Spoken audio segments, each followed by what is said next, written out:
Welcome, friends. Critical Mess, episode 53.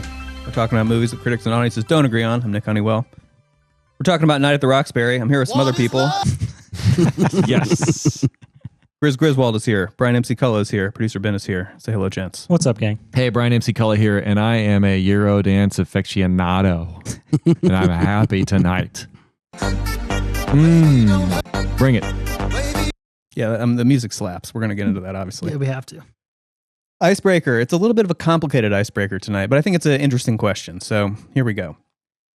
What's a good example of a film where, upon a little bit maybe further reflection, the good guy is actually more of a bad guy, and the bad guy is actually more of a good guy? So, in other words, the bad guy is very sympathetic, and the good guy is very flawed. What do you guys got? I'm going to slightly answer it a different question. And that is not the good guy, but the good guys. Not the bad guy, but the bad guys. Yeah, okay. So, but same spirit, right? I'm going to go Star Wars. I think the Empire had good intentions. I think they had good intentions. I'm not saying they were good. Let's hear them out. But when you go back and look, they're trying to organize the galaxy. They're trying to create order. I'm not saying that Emperor Palpatine was good. He's a whole different thing. I'm saying the Empire. And I think the rebels, it's like, I mean, why couldn't you guys just sort of, agree to the taxes and the trade tariffs and all that kind of stuff? So it's a hot take. I mean, It's a hot take. I still think that as a kid, Empire bad, rebels good, right? I still side with the rebels. My heart sides with the rebels, but I can see it from the Empire's point of view. That's kind of where I'm coming from. And the rebels is like, all right, calm down a little bit, maybe. Wow.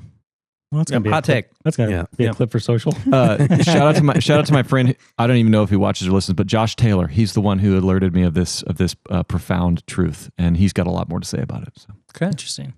I actually had the exact same answer, but also it's on the new age. So more on the Force Awakens side. So Kylo Ren versus Luke Skywalker in that age, and how both those characters had wildly dark sides each, but they both had something at the core of them to still believe in something and something greater than themselves. So I thought that was really beautiful. So, yeah. I'm also going Star Wars. No, I'm but so I did the original. He did the sequels. You do the prequels. Yeah, you got the prequels. No, guys, how about The Rock? How about The Rock? Oh, yeah. I just rewatched that. It's so good. Never a bad watch. Ed Harris, right? He's just kind of seeking justice for these soldiers that were killed, and he has this really moral cause. And Cage and Connery are working against him. And not only that, Connery in particular, I mean, Cage is a pretty good guy, seems like through and through. I mean, his name's Goodspeed. So, I mean, through and through. But Connery, he's a little bit seedy, he's not a good father, he's a criminal, so I think that, that's a good example of kind of switched roles there. Yeah, that's a great one. Yeah, that is good.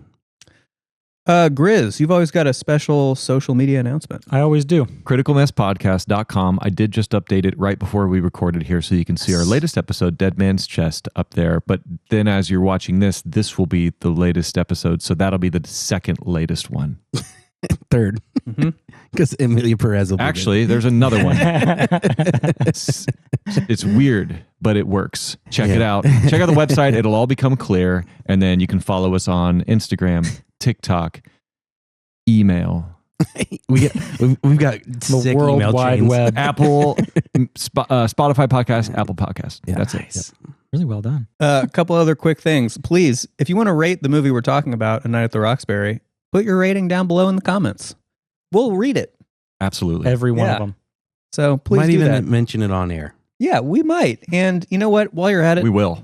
Maybe subscribe. We've got a goal to get more subscribers than videos, and we're very, very close. We're so close. We're very, very close. We're right there. We're hanging on the edge. You could put us over the edge. Like you could. You're the one. So just one more. Just click that subscribe button. We'd really appreciate that.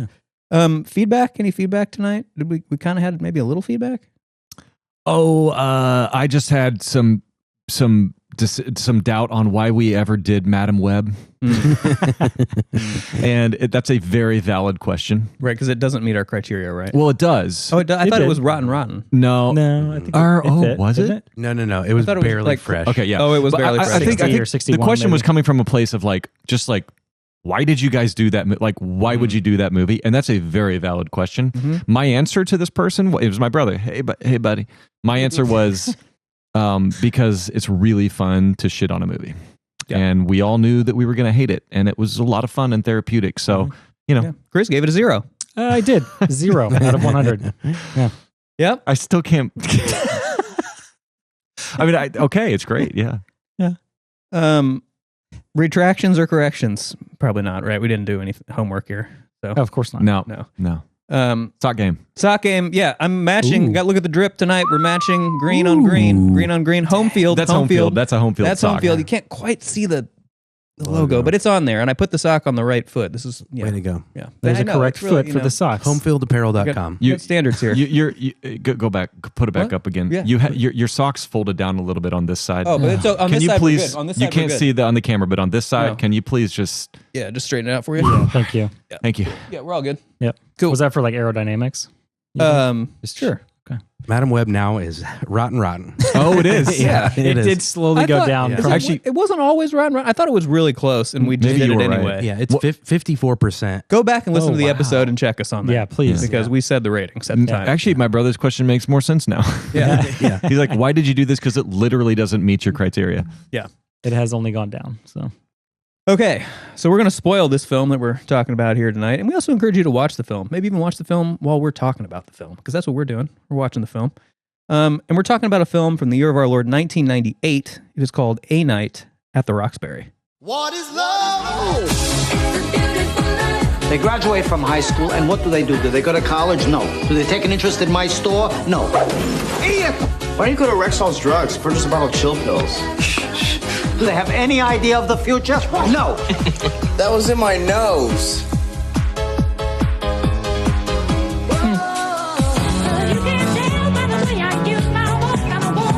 We are A club people. You guys want to make out or what? But we are just leading this B club life. You want me? Me? Yeah. Sure. Go get it. You're fine. Don't worry. Steve and Doug Butabi. Your brothers? No. Yes, ma'am. Will give the uncool You have to take control of yourself, okay? No, you gotta take control. I'm barely hanging on here. a chance to rule. Hey, hot lady. What's going on? All right, we'll clean up later. Don't worry about it. Take it easy. I broke the window again.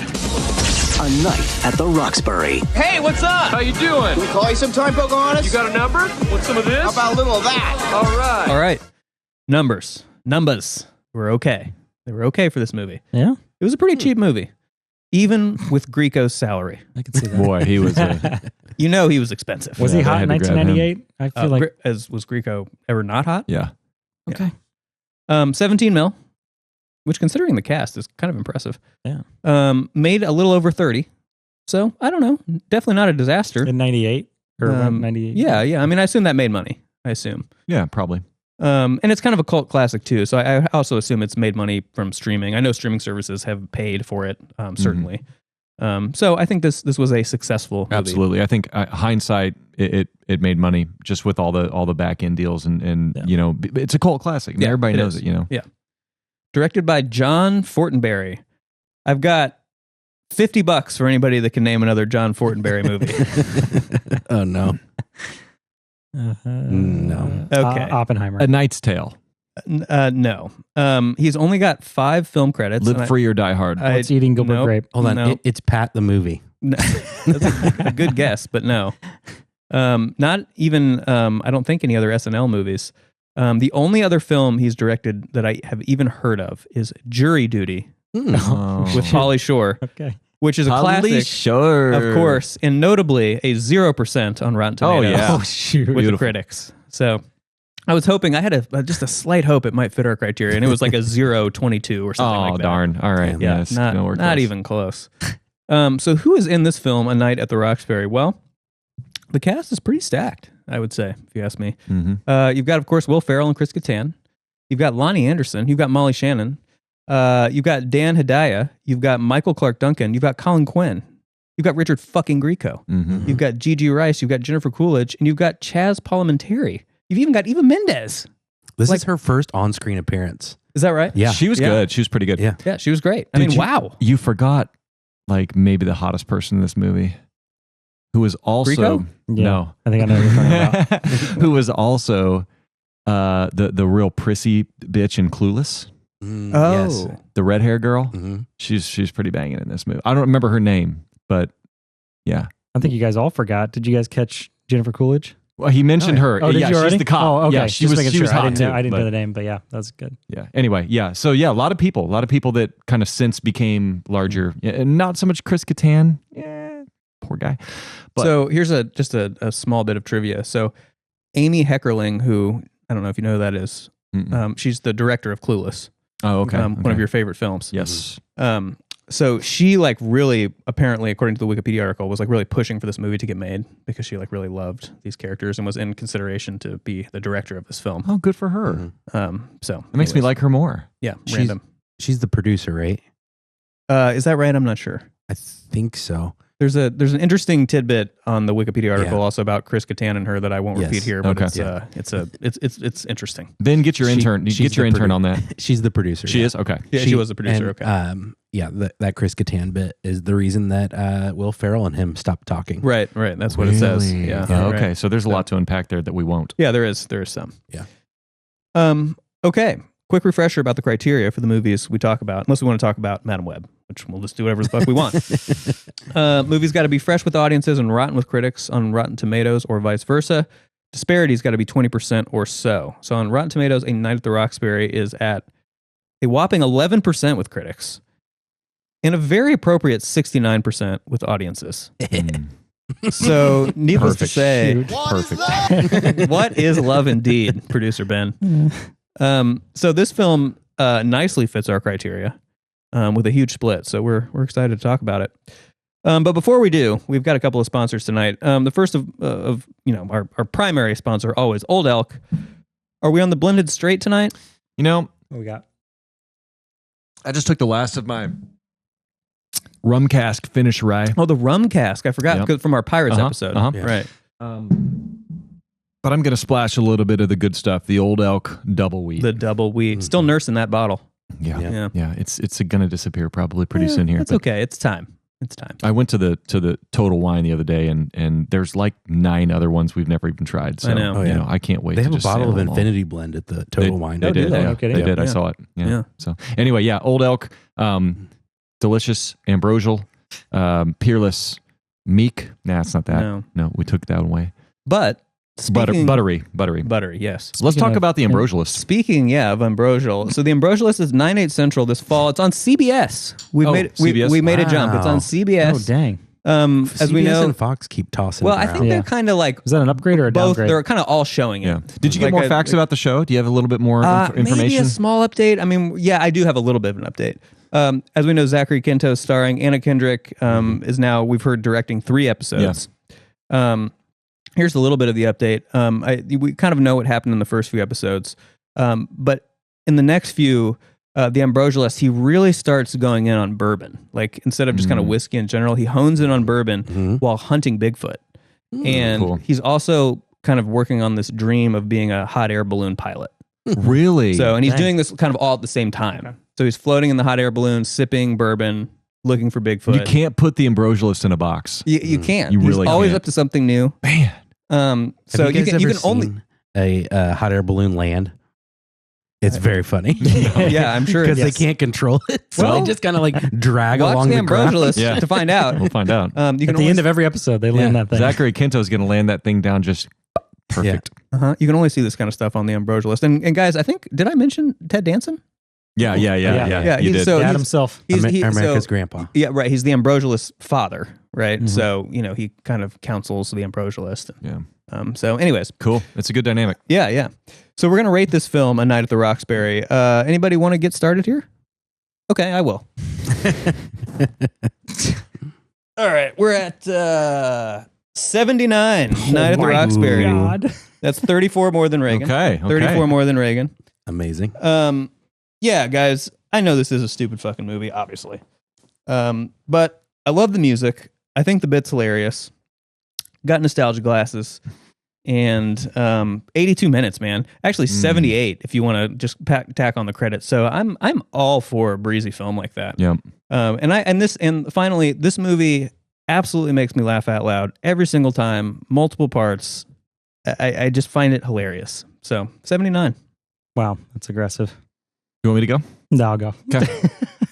I actually did not look at the audience and critic scores beforehand, so I'm at 11 with the critics, which I just learned. Wait, can I see your font? Yeah, do you like a little setup for 11? So I would say that's aggressive.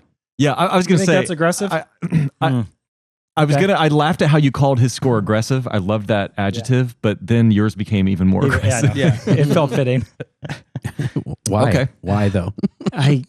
Why is it an 11? Yeah. One main one reason. Yeah, just give me something. I laughed 1.5 times and found maybe 2 things funny in this entire film. Okay, it so just felt, a non-funny comedy. It just did not hit in any way, shape, or form for me. So it'd be like a non-scary horror movie. And I was going in with high hopes, thinking, oh yeah, maybe 20 years later, after it would grow on me, but not so much. Well, I do not have nostalgia glasses for this movie. I did not see it in the 90s, believe it or not, or the 2000s, or the 2010s. I saw it in the 2020s.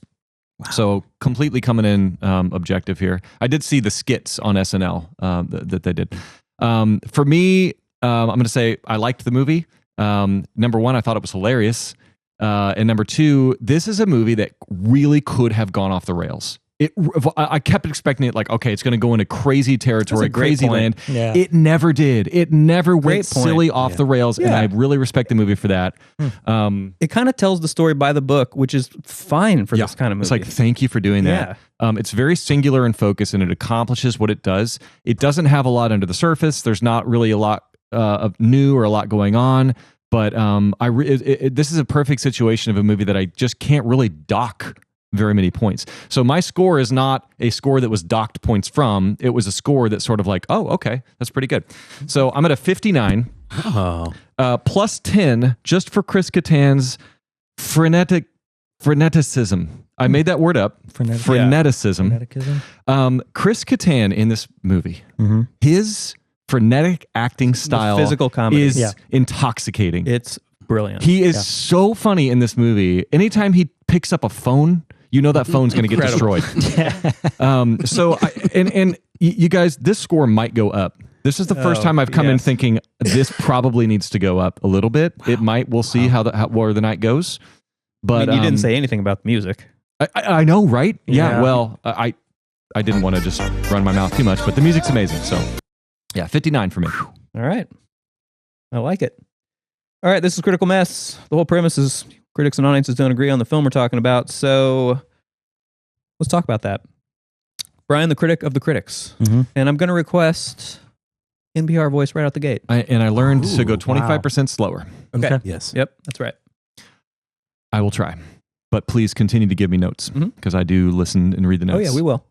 So the consensus is, has the same problems as the worst SNL movies, one-note characters, and plots unreasonably stretched to feature-length runtime. Now, that's interesting because I do feel like that's a lot of SNL movies.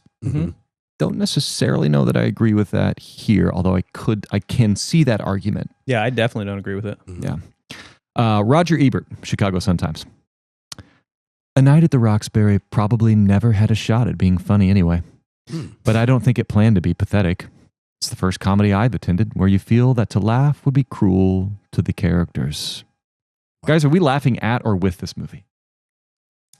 No, I mean, I don't really agree with that. I don't feel bad laughing at these guys at all. I think they're putting on a great show, and I think it's hilarious. I think he's maybe, I don't know, reading into it a little too much or something. I'm struggling, guys. I couldn't understand whether they were trying to be funny, and it just wasn't funny. I don't know why. I just could not. You weren't tracking with it? No, not at all. I mean, it's weird because Kattan, I would say 10 of my points goes to Kattan in this movie. Of my 11. Wow, of your 11. I'm not even joking. Like 10 went to him and his physical comedy, and it's crazy to think this was, I think, Will Ferrell's first movie cutting out of SNL. And so for Kattan to not like take off from here, and Will Ferrell of all, like out of this, I was like, he was one of the weaker points of this film. Yeah. So Will Ferrell was one of the weaker I don't know, something about his comedy didn't touch anything that he had done later. I think if you're talking about weaker points of the movie, it would probably be the screenplay. Because and you don't have to agree with me. I mean, I see where you're coming from for sure. I thought Will Ferrell was actually pleasantly subdued. I thought he was going to be crazy. And that's why I think the pair of them were so good, because Kattan is crazy and Will Ferrell is kind of like this sort of, he's actually a kind of a complex character in this movie. He's struggling with, he wants to be nice to Molly Shannon. He wants to be this nice guy, but he's kind of the meaner Chris Kattan, who's always like kind of trying to sway him to be like this hardcore, awesome nightclub guy. And it's like you kind of see the struggle there. So I think this is probably the third best Will Ferrell movie. Really? What are the first two? I would put Old School ahead, and I would put Step Brothers. Step Brothers for sure. Now, when you say, are you saying are you judging these movies, or are you judging Will Ferrell in the movies? Because like Stranger Than Fiction is like a really great movie. I think I'm trying to judge Will Ferrell in the movies. Okay, yeah. And I would agree with those two being better than this. Especially the comedy. Yeah. It's got to be Step Brothers #1, doesn't it? Yeah, of course. Yeah. Step Brothers is in my top 100. So funny. Barely. Is it? This felt like Step Brothers 1.0, just like his, Well, anyway, I really did enjoy the fact that he never got crazy. I will say that Roger Ebert, I think what you're saying is different, because so I can see what you're saying. You just didn't find it funny. Yeah. Roger Ebert's saying they were like, ironically, but like they didn't know they were being funny, and you're laughing at them, and it's like, I don't know. That just didn't make like sense. They're trying too hard. Yeah. Okay. All right, I'm going to try to read this next one without my glasses, because it's really hard to put my glasses on and off with these headphones on. Anita, that's way better. Anita Gates, New York Times. The director, John Fortenberry, whose background is in television, has probably done the best that can be done with the characters, who were never meant to speak. Is this as far as you can stretch these characters? Because what she's saying is, these are based on the SNL skits where they really don't do a lot of speaking. They just have the gimmick, right? But now they're like in a full-length movie. Is this as far as you can stretch these characters? I thought after the first 20 minutes, it was pretty far stretched, and then at 25, I was like, this is just too far. And they just kept pulling at the same jokes over and over again, or the same personalities in different situations. Just felt like a lot of skits. I could watch them stretch these characters for days. I actually agree with you. I think you could have stretched them even a bit further. Yeah, and I think they had, I'm sure you'll get to it, kind of a nice arc, a nice kind of a big, so we'll get to that. Who we got next? I only got 3 more. Paul Tatara, CNN.com. Basically a longer version of its poster. Does this movie have anything under the surface? Or is it just... Yes. Yeah. I think you kind of just spoke to that. You kind of just spoke to that with the character arcs. I will say there were a couple scenes where I felt like, I think the only movie I could compare it to that had way more heart was Dumb and Dumber. Like, you cared about the guys. You know what I mean? It was that one speech in their apartment when Jim Carrey's like making that, triumphant, like, we got to do this. We're going to waste our lives away or whatever. And this feels like they were trying to do that. And it just, it's hard because there were a couple moments where you're like, oh, maybe they are going to turn into something a little bit greater. And then it just turned into a quick one-off, and that was it. It's interesting that you compared this to Dumb and Dumber, because now I'm realizing it's kind of a very similar movie. Yeah, it is kind of Even down similar. to the suits, yeah. But I will say they at the end they become club owners. They become it does really kind of accidentally. They had a good idea. Yeah, we're going to talk about that some more. Yeah, Inside Out. Mike McGranahan, aisle seat. It's basically a movie with one joke, and it keeps repeating that joke over and over and over. Is this a one-trick pony? Very multifaceted joke, right? Like it's a nuanced joke. It has a lot of different elements to it. So for me, it does not get old. If you take the joke out of it, is there anything there? No, not really. Yeah. But the joke is a great joke. So maybe it's a one-trick pony, but it's a great pony. Yeah. Right? That is a fucking stallion. That pony is a stallion. Yeah, carries the picture. How about Russell Smith, Austin Chronicle? Flagrantly vacant and pointless. What was the point of this movie? I think the point of this movie was to bring joy to others. To make you laugh. To see if SNL could make movies. Does that. That's an interesting... I keep going with that. I don't know how many SNL movies came before this and after this, but I feel like it is well known that SNL movies, they just tried and they just kept throwing money at it to see if they could get a skit turned into a film to make a shit ton of money. Do you think this came off the heels of Wayne's World, where they were like, "Oh my God, we can turn all of our skits into movies"? And then think they did, but Wayne's World had way more to work with because those guys were talking on a couch together rather than it was also a very successful, very loved movie, and as was this, I guess, not successful as much, but not a lot of critic reviews on this one. No.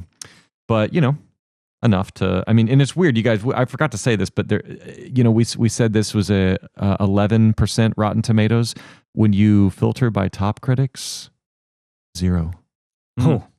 But I think there were only like a couple hundred, 7 top critic reviews on this. Like something. How many total critic reviews were there? Like maybe 100 tops? Maybe 20 or 30. Not very many. So not many at all. Okay. So, anyway, there you go.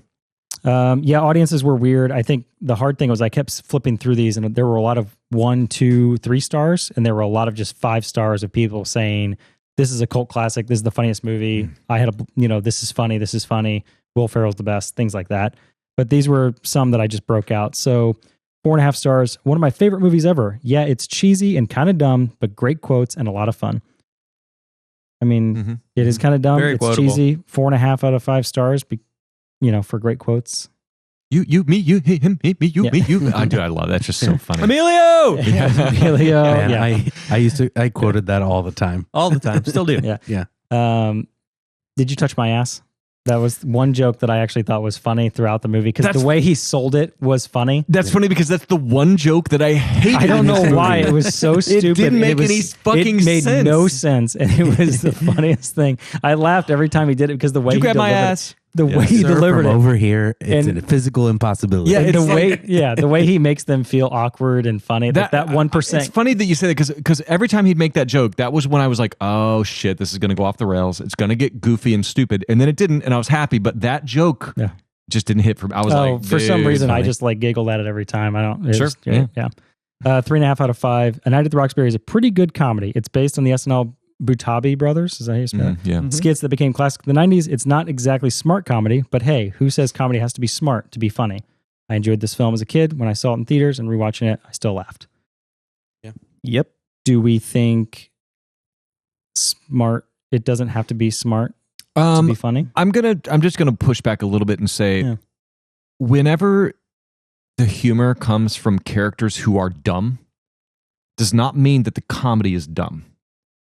And I'm not saying this is like, so for instance, Dumb and Dumber, I think it's right there in the title. The characters are dumb, but I think that comedy is on such a high level. Yeah. It's a very smart movie. Very smart movie, very smart comedy to a certain extent here as well. I think there's a lot happening here to where it's not just stupid, like it took the right character performing it the right way to make it funny. So I'm going to push back a little bit. Even though they're dumb, I don't think the comedy is per se just dumb, but I also think dumb comedy is also fine. Yeah, I think so fun. too. Yeah, absolutely. So, I think the thing with Dumb and Dumber, like I said earlier, is like I just didn't care about these guys. Sure. You know what I mean? They just had no, they were just dumb to be dumb, and they were becoming successful because they were dumb, and they had no idea either. Like they didn't know why they were becoming successful and becoming like. They kind of fell into the whole. Yeah, they just fell into it all. To me, it's kind of like it's the same. Very much like Step Brothers. This was like a precursor to Step Brothers, and it's like the very same kind of like these guys are just failures to launch, and they just kind of like have these loves that like get them into these situations. And I don't know, I find that funny, and I've got a theme about that in our very brief segment that we'll probably cut the entire segment out for you, but we'll talk about it internally here. 5 out of 5. Ferrell and Kattan are hilarious. No matter who you are, if you are from this generation, you do the head nod from this movie. Yes, absolutely. That song, the soundtrack to this, so good. Another one, 3 out of 5. It was hilarious when he broke the car window. This was a lot of comments. A lot of comments were just when he hits his head against the car window. That was so funny. He's so sheepish funny. After it happened. I remember watching this. I broke the car window again. The fact that he says it again was great. But also, like, I remember watching this then and now when I was younger and older and just being like, how did he break? Like, it doesn't even look believable. When you go back and watch, you kind of have to know that that's what happens because they don't really film that scene very well. But no. Last one, 1.5 out of 5. The SNL skit that does retain its ability to be funny after the first 25 minutes. Doesn't retain its ability to be funny after 25 minutes, which I strongly agree with. I think after the 25-minute mark, it was the same thing over and over again. I just didn't feel like they didn't change the joke up. They just kept going with it. I'll say if you didn't like it by the 25-minute mark and you weren't laughing, you're not going to be laughing. But if you were buying in and laughing at the 25-minute mark, you're going to continue. Keep going. Probably. Yes, absolutely. Guys, I regret to inform us that we've made a huge mistake. No. What? Ben, can you rate this film? I was literally just about to ask what his rating was. Oh. I Don't do it to me, Ben. I love this movie in terms of a nostalgia, hilarious thing. I don't think it's that good of a movie. It's one of those things where I rate it low, but I love it. You know what I mean? We're going for 3 in a row here, Ben. Give me a 79. No, it's not. It's a 26 for me. Oh, wow. Okay. Shoot. Okay. You're kind of in half-baked territory, like where I was at with half-baked. Yeah. I enjoyed it, but I rated it low. Don't get me wrong. I quoted this movie all the time in college and high school, and like I loved the sketches. There is no bigger fan of SNL in this room than me. I used to download on LimeWire SNL sketches because I just wanted to rewatch them and over and over again. And so this is right up my alley, and I enjoy the comedy, but I don't think it's that good of a movie. What was your rating? What was your rating again? 26. Can I direct your eyes at the television screen right now? And can you give me 2 points at least for Elisa Donovan right here? I mean, Yeah, come on. sure. I mean, All right. I'll give you 28. Yes! Oh, wow. I did it. There it is. Wow. Yeah. Okay. There are a lot of hot women in this movie. She's great. I have a couple of audience reviews, and I want to read these because I want to speak right to you, popcorn people. You did it. We had some very profound audience reviews. I'm just going to read a couple of them here. These are very profound. Usually you guys aren't profound, but I found a couple of really, really good ones here. First one. Is the plot pointless and stupid? Sure it is, but that's the whole point. A Night at the Roxbury isn't meant to be serious in pretty much any way. It's simply two dim-witted brothers that try too hard, trying to score in nightclubs, and it produces laughs. Mission accomplished. I just thought that was a good review. Thank you. Good job. But then they become more profound. I got 3 more here. Whenever I see this movie, my mood gets better. And although it certainly has its minor flaws here and there, which other rare quality could you ask of any movie, really? And that's an interesting question. I love that. Like I'm going to raise my score now. I'm thinking about it. If a movie can increase your mood, yeah. I mean, come on. Yeah. That's profound, you know? Yeah. 2 more here real quick. I felt like the characters in this movie could feel the happiness and difficulties that they faced in real life. What? Okay, that's a little much. I'm not going to bite. What? Bit of a stretch. It's like he could see the characters' real struggles. This person was on mushrooms. No. Yeah. Okay, that was These not two guys were rabbit hole did we're they go doing down just to find fine in this the out? 90s. I just wanted to vet that to the room. So that was Bahad J. So yeah, you're not profound, actually. I'm going to strike that from the record. But the last one here is hilarious. Will Ferrell in his prime. Feel good movie all the way. What is love? What is love? That's the question that's the central question of the movie. Yeah, it's deep. And Maxim Z asked, "What is love?" It's deep. I mean, So good job, popcorn people. You guys were really Nice job. thinking on this movie. All right.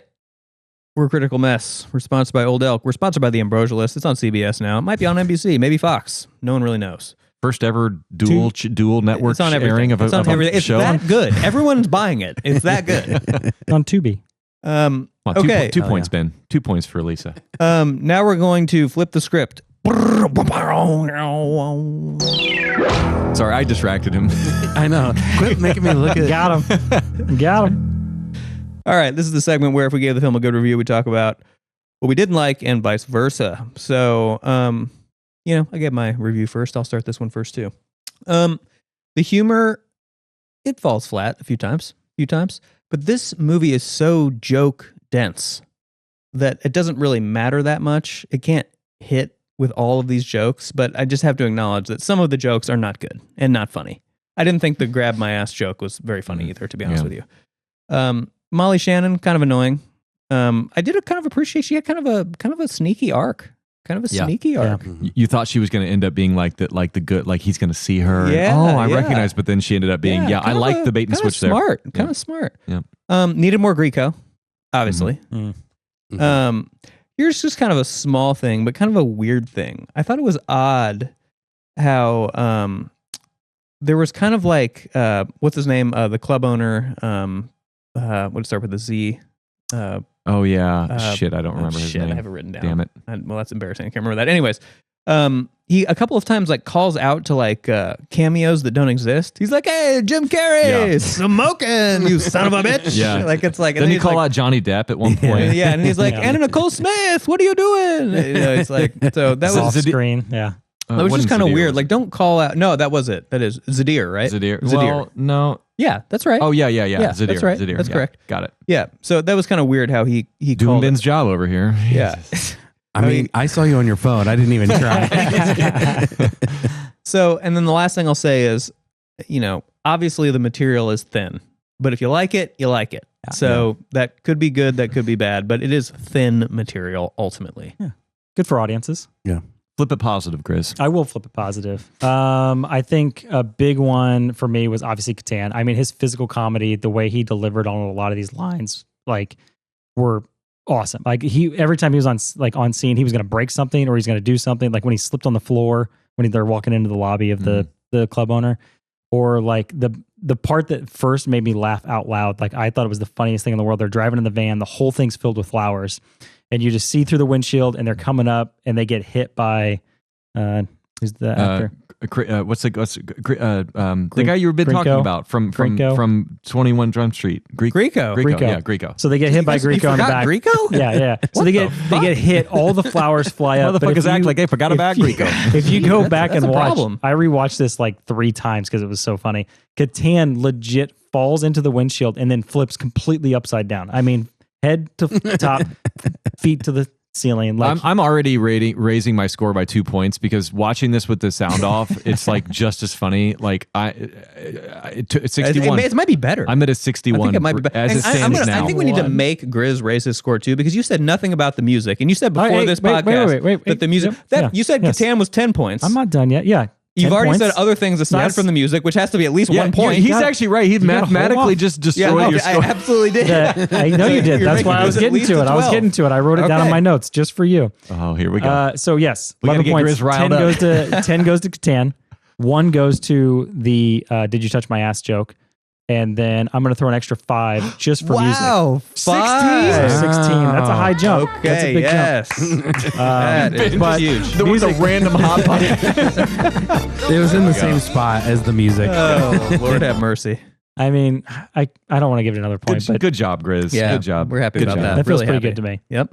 So have we ever had 2 people raise their scores? I don't in the think same so. episode? I'm at a 61. You're at a 16. I'm at an 80. I'm at an 80. All 3 of us? Wow. Clean 80. Wait, we got more time. Just wait. Did you raise yours yet? Yeah. Oh, yeah. He already raised it. We all raised it. 4 score raises. Now, that's a special film. That's a special film. That is a special What film. criteria on the Critical Mess app does that fall within? Oh, yeah. I'm gonna have to add that. Like, who changed their score?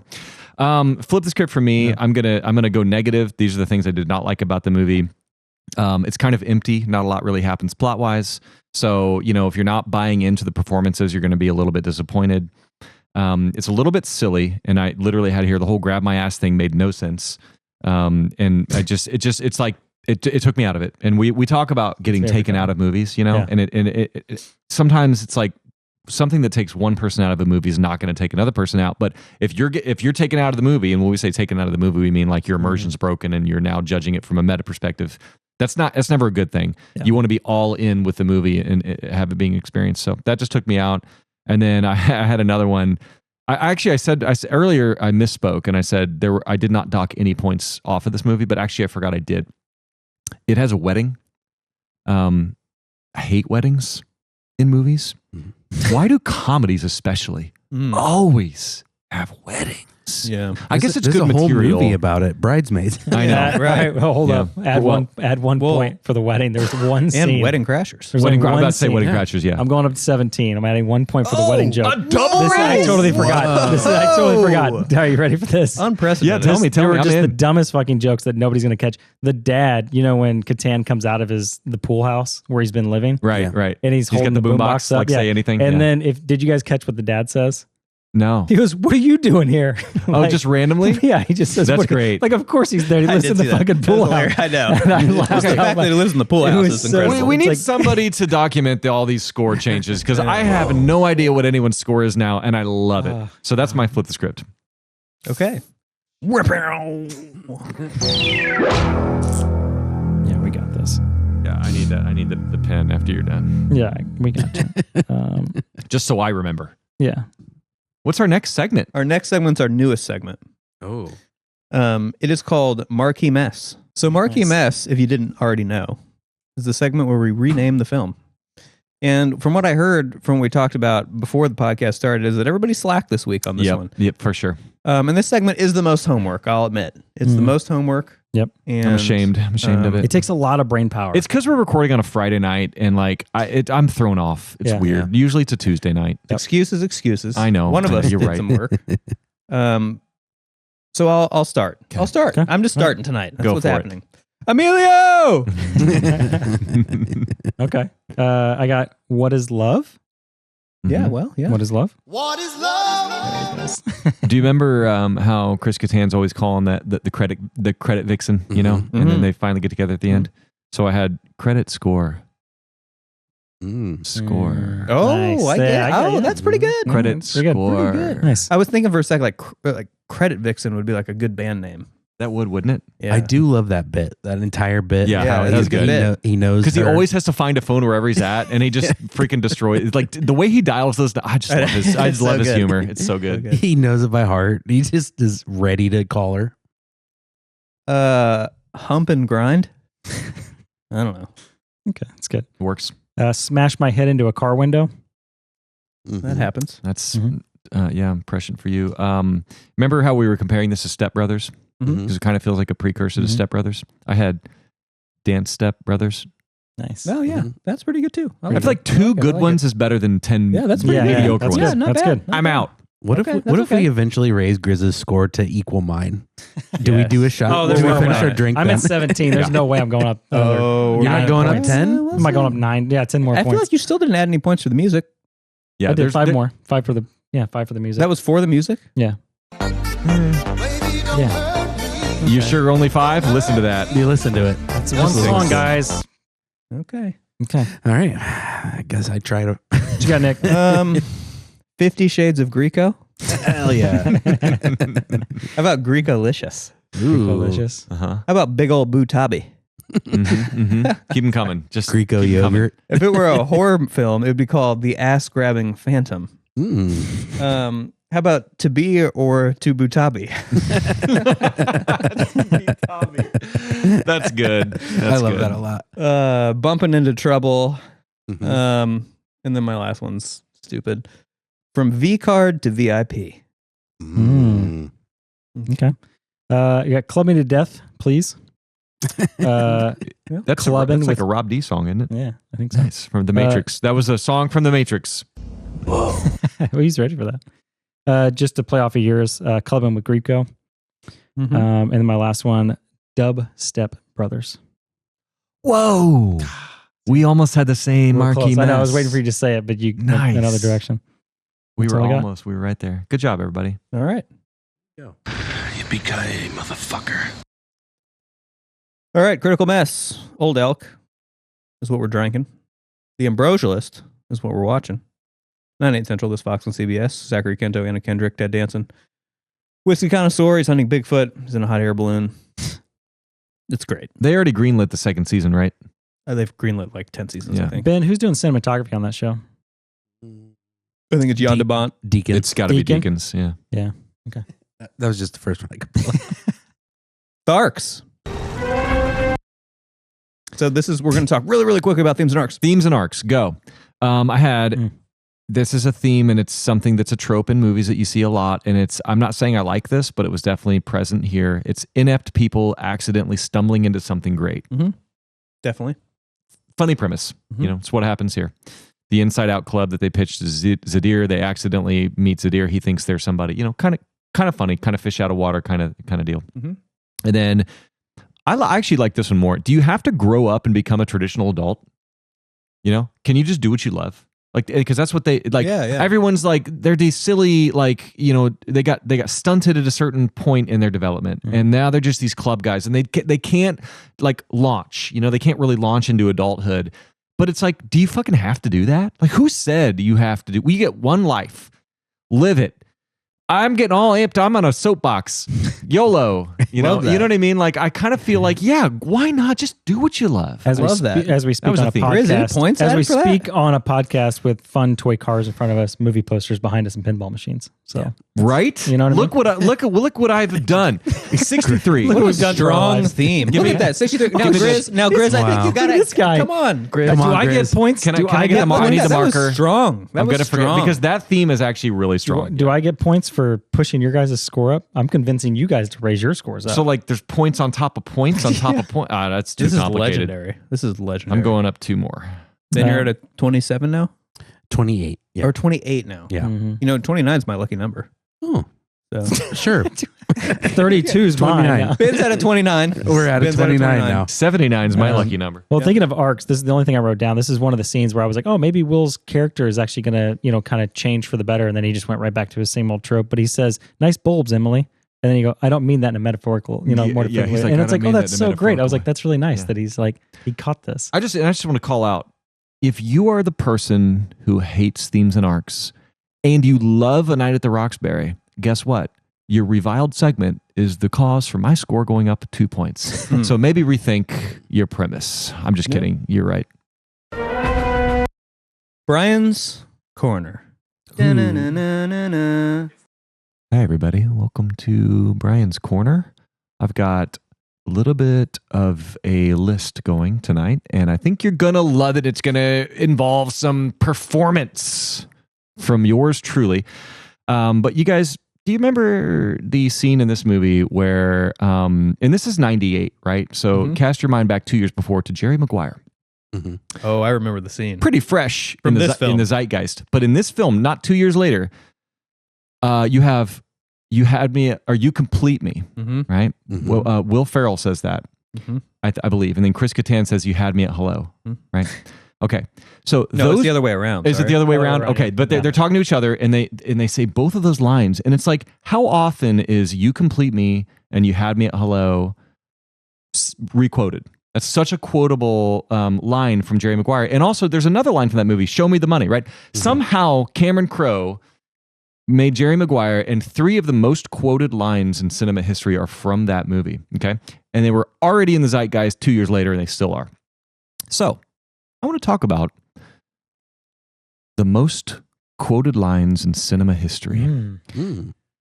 I've got 25. They're very short and quick.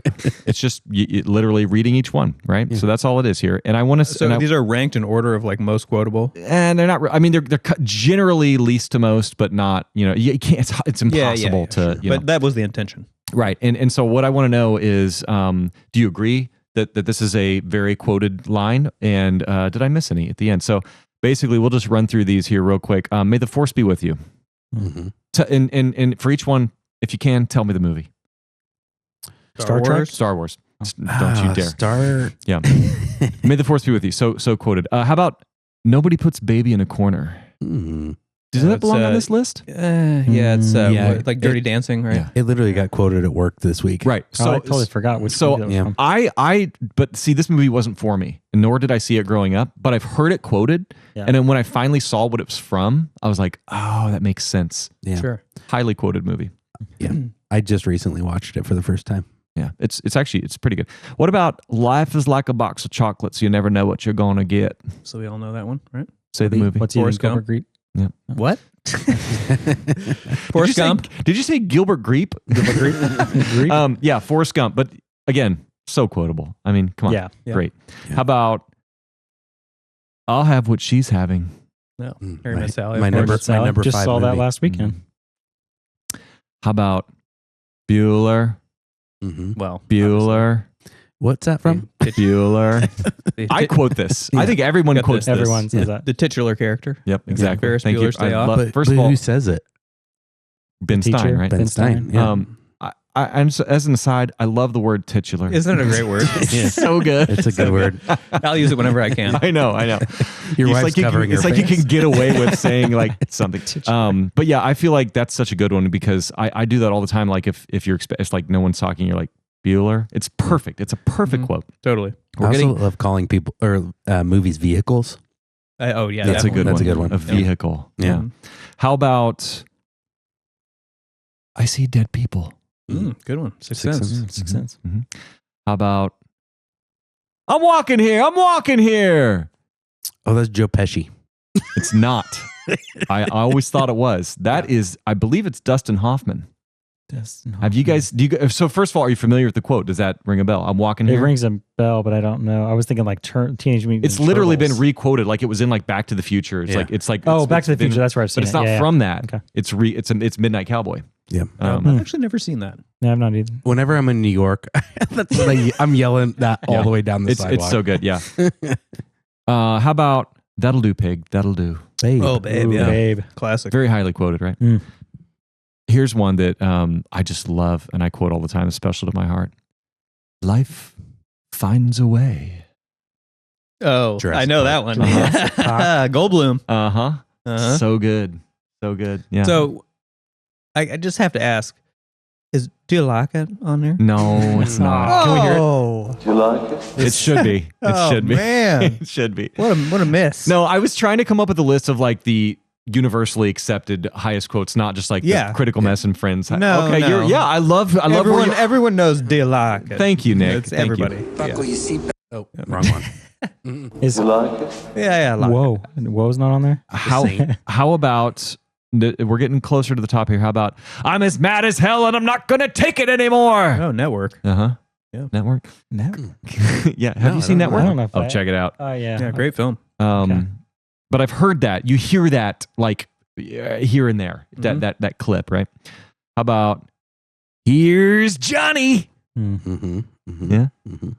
The Shining. Not Ed McMahon. It's funny because that's a quote where he's quoting The Shining. So The Shining. Yeah. Yep. I realized just now that's like he's like referencing Ed McMahon, Johnny Carson. Great one. How about get away from her, you bitch? Back to the Future. No. Get away from her, you bitch. Is this not? I thought this was like everyone knew this line. I could be wrong. I mean, this is just my list. Aliens. Oh, Aliens. Sorry, Aliens. Okay. Yeah. Geez, one of my favorite movies. But I didn't. thought for sure you were going to know that one. Yeah. No, I remember it now. But I'm shocked I got was- that one. Well, I had that one and another one from the same movie. Game over, man. Game over. That's a Aliens million again. times more. I should have read them both, Yeah. but two iconic. What I thought was iconic, maybe not. Cameron. We're into the coming in top. with We're into the top hotlines. 10 here. Are you not entertained? Gladiator. Yeah. Braveheart. My favorite quote from Gladiator is not even from the movie. It's when it won Best Picture.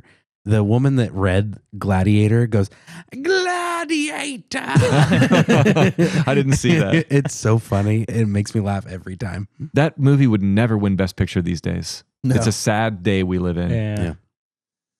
How about wax on, wax off? Ooh, Karate Kid. Karate. If Crosby was here, man. You shall not pass. And Gandalf. my precious. Two. Oh, you want to hear something crazy? Gandalf the quoted. Grey. I can do that voice perfectly. Oh, dude, you can? Wow. Go. Shh. My precious. Dude, that's Wow. perfect. I want it. Just keep going. I need it. We're just Hello? now finding Just keep going. I'm ready. You're cutting all this. And right here, we're clipping all this. episodes in, and you're just now doing this. Brian. That turned into Yoda. Go back to Smeagol. Hang on, I can't laugh and do it. Robert. Take a swig of that old elk real quick. Stuck in Brian's corner right now. Yes. And it's got my precious. Don't worry, it's almost No, over. it's Don't worry, no, isn't Gollum. it? I'll get you. I'll free you real soon here, Gollum. I've only got a few more. This one to me, I feel like I hear this all the time. Do you? This is the one I'm not sure. Okay, but I feel like this is a big one. If you build it, He will come. Oh yeah. Okay, Yeah. right? Does that belong here? Yeah. Mhm. Field Yes. of Dreams. Baby. Field of Dreams. Yeah. Yep. How about this one? I don't know. You're not going to know this? No, absolutely not. Frankly, my dear, I don't give a damn. Iconic know. line. No, it's Gone with the Wind. Yeah, iconic. I knew line. that one. Yeah. It's in black and white. You wouldn't. It's old. Yeah, it's old. I know the line though. How about this one? Say hello to my little friend. I See, can't I do it. thought Can that you was do going it? to be Can you say number it? one. It's close. Say When it's- hello to my little friend. Yeah. No, that was kind of That a was- little bit of Scottish. That was bad. My little friend. Okay, sorry. He's losing it. He's losing it, guys. He's losing it. Fuck Casper Gomez. That's and what I fuck want. the fucking Diaz brothers. There it is. Yes. Is that in the top five? The Scarface line was 7th. I could be wrong. That could be like number one. But these are all Damn bangers. near. It actually was. I moved it, but you'll see. These are all bangers. Number 6 is Yippee-ki-yay, motherfucker. Yeah, of course. Do we agree? Oh Yes. Yeah, yes. Yippee-ki-yay, So good. motherfucker. What could be better than that? Well, I think number 4. Actually, number 5. You can't handle the truth. Mm. What do we think about that one? Yeah? No? Yes? I think the movie's a little overrated. Wow. Really? I didn't that. see it when it came Never out. Few seen Good it. Men. Say the name of it. Yeah. Yeah, Few never Good seen Men. it. Yeah, I've only seen it one time, and I was like, yeah, it's all right. Watch it again. I recently Yeah, I watched it should. again, and it held up. I'll give it a Yeah. watch. So, yeah. I've seen the courtroom scene a million times. Yeah, it's a good courtroom scene. How about I'm going to make him an offer he can't refuse? Well, obviously, I got Big Daddy Corleone. Mhm. You're legally required to say that if you ever named a Godfather. Yeah. Yeah. I Legally. mean, it's iconic, right? Yeah. It's like the most iconic movie of all time and the most iconic line of it. And you go But why like is it this. not number 1? Why is it number 5? Well, what could be number 4? How about I'm the king of the world? I would have ranked that a little lower. Really? Okay. Yeah, then offer you can't refuse. Doesn't everyone say I'm the king of the Yippee-ki-yay, world? motherfucker. I I mean, mean, I don't know. it's- I don't know. You can make it now. Yeah, I don't know. If you're ever at the front of a boat, you, Yeah, you yeah, ha- yeah. that also is legally required. Yeah. That's also, you're probably right. You're You will go to probably jail right. if you do not. Yeah. How about and I really do feel solid about this one. This is number 3. You talking to me? Mhm. It's only 4 words. Now he says it many times. Yeah. Do we know what the movie is? You talking to me? Good Taxi fellas. driver? Oh, Yeah. Is that what I'm thinking? Yeah. De Niro sorry. in the Yeah. mirror, taxi Obviously. driver. Oh. Iconic. yeah. I I thought it wouldn't was put a that good as fellas. higher than those I've other got 2 ones. of But these. yeah, I didn't that's- perform it very well. I also don't have a mohawk, although I don't Yeah. think he did in that scene either. How about number 2? Here's looking at you, kid. Oh, Casablanca. Mhm. Castle. Yeah. Iconic? Do we agree? Obviously. Yeah. Yeah. What about what could be number 1? What could be? Do you have anything come to mind while we were going through this list? Anything that you're like that? Why hasn't he said that yet? It's got to be the Matrix. Whoa. It's not the Matrix. Whoa. Unfortunately, Matrix was not. Fat guy in a little coat. That's a great one, but it's not. That's a good one. The only one that's sung. Yeah. Maybe No. maybe the most said one, just like by any person all the time ever. Did we just become best friends? It's 3 words. Did we just become best friends? Is how we That's we became best That's friends. how we became best friends. Nice. Yeah. Did we just become best friends? Yep. Yep. I'll stop you. Oh, do you want it a little more time? Yeah. Pause the video. Yeah, pause You at the video. home. Think Pause the about this. video. What do we got? What do you think it could be? It's just the most simple, most pure, I'm Batman. often quoted. That's good, but that's not it. I'll be back. Oh, yeah. Good Yeah. one. I will be Somehow, back. I will be back. I'll be back. Just made it to the top, and it like that is the most quoted Dude, line honestly, of all time. Hasta la Vista, baby, is got to be pretty close. But whenever you leave somewhere and you're like, I'll be back. Yeah, no, I'll be back is better. Yeah. No, I'll be So- back is better. But I feel like Hasta la Vista, baby, is like maybe damn near in the top. I 25 too. had Hasta la Vista Baby on the list, but I don't know why it kind of edged its way out, but that was in contention for sure. Yeah. So anyway, there you go. That you guys, Fun those list. those Great are list. just and tell us. Oh, now I can't say it because We're done. Stop my talking. We're outro done. was already played. No, done. for real. If a better quote or a great quote or a quote you love was not said, or you just want to reemphasize something that we've said, write it down in the comments. Okay, this has been Brian's Corner. We already played the song twice, so Critical Mess. That's what we are. We're sponsored by Old Elk, The Ambrosialist, Modelo. I don't see much Modelo tonight. I'm drinking Modelo. Yeah. Some of us are staying hydrated. Now it's time for Hot Pocket. That's where we just talk about whatever the fuck we want to talk about. So, let's go. Guys, so our first Hot Pocket is going to be a bacon, egg, and cheese with the hot honey. Hot honey. With the hot honey. Yum. It's a current flavor. You can get it right now at your grocery stores. Hot Pocket, contact us. So I just found this interesting. So kind of after watching the movie, I decided to go back to YouTube and try and watch some of the skits from SNL. I did not do that. I should have done that. They're pretty well scrubbed from YouTube. Really? They're not real. Now, there's a few on there, and there's some compilation stuff, but you definitely can't find all of the skits. I don't know how many there were, but there was probably 5+. And yeah, they're just not on YouTube. I remember they're there was not one out there. There was one with Jim Carrey. There's one, and that one is on YouTube. Okay. That is one of the few that is on YouTube. But a lot of them just aren't. And Jim Carrey and Chris Kattan, two of the best physical comedy actors ever. Like, Definitely. for those two guys to be on screen together doing like the head bob and comedy gold. Okay. Barbecue recipe beef. The barbecue recipe. That's the proprietary one. Well, it's one of the proprietary ones. Yes. And this isn't even really a hot pocket. I just wanted to note that I was proud to pay $3.99 to watch this film, and I wish I could have paid more. Wow. Well, you're in luck because I paid $11.99. Did you? For Paramount Plus. Oh, I paid $0. I should throw you $5 because that is, I like that a lot. Okay. Geez, terrible hot pocket. New hot pocket. 4 meat, 4 cheese. 4 meat and 4 cheese. That's the good thing about a hot pocket. You can always move on to the next you one. buy a hot pocket, you eat it, you're just not jiving it. Not that they're bad, but you're maybe not jiving it. Just move on to the next flavor. It wasn't a great hot pocket, but now we've got a new one, and That's there's 8 4 items. meats, and there's 4 cheeses.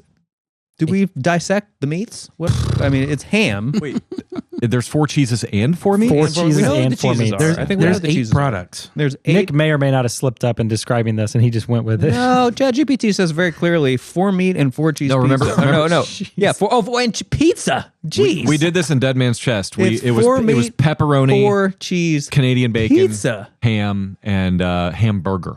Hamburger. Hamburger was the Hamburger. thing. Yes. Okay, and I think Hamburger. I think this will work because we're going to talk music. Okay. We've been alluding to we it. need to talk to music. It's so And- good. Yeah, Doesn't here we go. this song just carry you away? Yeah. Doesn't it just Can you carry you away? Just play it again. Keep going.